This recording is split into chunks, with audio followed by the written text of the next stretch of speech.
Welcome back to Learning the Lyre Harp. Today, I want to respond to a question that was asked on one of the Facebook community group, and that is, can you switch a diatonic lyre to pentatonic? And to answer that question, we need to understand what is the difference between a diatonic and pentatonic. So let's do a little review. A diatonic major scale, and I'm just going to touch on major scales at this point just to simplify everything, has 7 notes. And those 7 notes corresponds to a tone. So for example, C, D, E, F, G, A, B are the 7 notes of the C major diatonic scale. And then depending on the size of your instrument, it repeats again. If you have a piano and it has 88 keys, then you will see that quite a few more times. If you have a 16-string lyre, then you might have a couple of repetitions of these notes.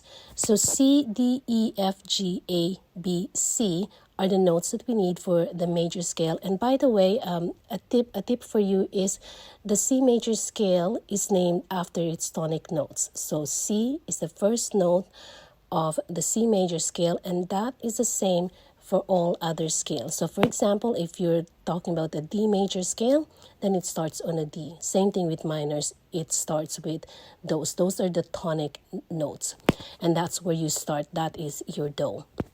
A pentatonic scale, however, only has 5 notes. So then that means the question would be, which of the 5 notes do we need? So here's the diagram that I created. The notes that we need for pentatonic scale are the notes that corresponds to the Do, Re, Mi, So, La of the scale, whatever scale that is. In a C major scale, Do, Re, Mi, So, La is C, D, E, G, A. That means we're going to need to drop the Fas and the Ts, which are the dissonant chord of the major scales. So the Fas and the Ts are dropped. So then what do we do? Here is another diagram that I created just for you. And a C major pentatonic is showing up here. The Do, Re, Mi, So, La, Do of that note is right there for you. C, D, E, G, A, C, as mentioned earlier. And again, you'll have a few more repetitions of that depending on the size of your instrument. And I've identified which of the notes that we don't need. So we don't need the T's and the Fas, which are the F's and the B's. Again, those are the dissonant notes. So what do we do with it? Well, you can go ahead and tune them to a different note. So for example, you can tune all the B's to A's, and then you can tune all the F's to E's. And now you have a completely pentatonic lyre. But if you don't want to do that, to save you the trouble, you could simply remember not to play those notes.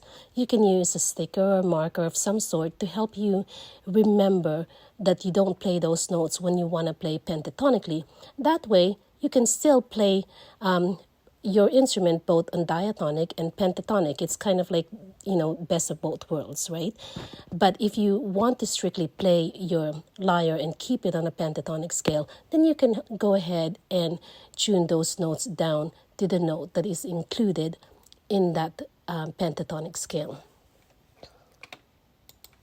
Here's another example. This time we're doing G major pentatonic. Now you will notice that a lot of the pentatonic scales are done up in this scale. You have G, A, B, D, E, G, and it usually starts on a D, E, and then G, A, B, and then a D, E again if it's a 7 string. This is the most common one. That's why I included it in this review. So the notes that you don't need to play here, again, the Fas and the T's, and on this scale it corresponds to the C's and the F's. So again, what can you do with here? You can change the C's and the B's and tune them one note down that is within that scale. So that means you're going to change all the C's to B, and then you're going to change all the F sharps to E. Or, like I mentioned before, simply remember not to play those notes. And again, you can use a sticker or marker or something to help you remember that you don't play those notes. And here's one last example. Again, the D major pentatonic. This is also a very common tuning for pentatonic instruments. The notes that you need in the D major pentatonic is the do, re, mi, sol, la, do, which is D, E, F sharp, A, B, and D. The notes that we drop, again, same as with the other ones, are the Fas and the Ts. And in the D major scale, these are the Gs and the Cs. And again, if you want to change your lyre completely to a pentatonic and you just want to play it pentatonically, then go ahead and tune those notes down. So you would change all the Gs to F sharp and all the Cs to B. And that puts your instrument in the pentatonic mode completely. But if you want to have the best of both worlds and play your instrument both pentatonically and diatonically in the D major scale, then you can simply sharpen all the C's, sharpen all the F's, and then just remember to not play those notes that you don't need on the pentatonic, which are the G's and the F sharps. Here is a pentatonic chart that I created before, and I just added it on here so you could see which notes in the major pentatonic scales in every key that you would need. And if this one is a little bit confusing for you because you don't read notes, here is a chart that I made with all the note names.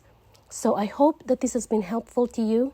And, leave me a note in the comment to let me know that this has helped you. If you enjoy this, consider joining my Patreon group, or you can look at Buy Me Coffee for any additional music sheets that you might like, or any other tools that you need. We also have learningthelyreharp.com that has free resources for you. There's lots of help that's available to you. Join our Facebook group. Lots of great members there that will answer questions that you have on lyres. As always, happy playing, and I hope you have a wonderful day. See you next time.